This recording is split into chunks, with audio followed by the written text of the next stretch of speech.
Hello guys and welcome to Dainty Bite. This might be one of the most flavorful creme brulees I've ever made. I was gifted these beautiful passion fruits in California and I wanted to make something really special, and creme brulee was the answer. I'm going to show you how easy it is to make and incorporate passion fruit in creme brulee. So let's get started. I'm going to need about a quarter cup of the juice. So you're gonna need 4 to 5 passion fruits. 4 were enough for me. I strain all the seeds. I'm gonna use just the juice for the creme brulee, but I'm gonna save some of the seeds for the garnish because they're edible and they really taste good. In a clean saucepan, I add 2 cups of heavy whipping cream, 2 teaspoons of vanilla bean paste. The sweetness of the vanilla and the tartness of the passion fruit will be amazing. In another bowl, I add 5 egg yolks, half cup of granulated sugar, and I'm gonna add the juice of the passion fruit. Mix well for 4 to 5 minutes.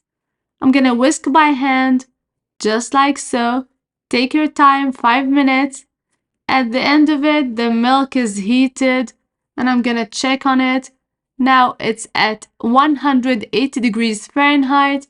I remove from the heat and I'm gonna temper the custard just a little bit.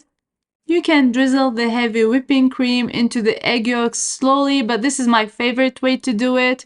I add a little bit of the heavy cream and some of the egg yolk mixture.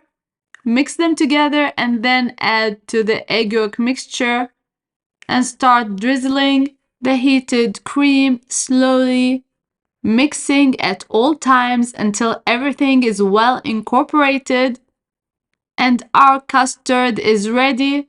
The temperature of the custard will be at about 120 degrees Fahrenheit, and that's perfect.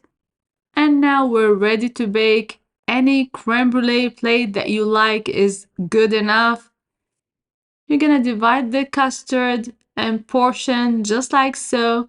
You're gonna bake at 320 degrees Fahrenheit. And it's very important to bake the creme brulee inside a water bath. I'm boiling some water and I'm gonna fill almost halfway through, maybe a little bit less.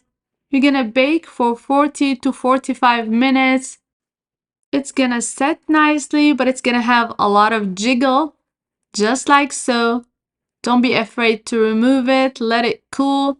And this custard needs to refrigerate at least 4 hours or preferably overnight.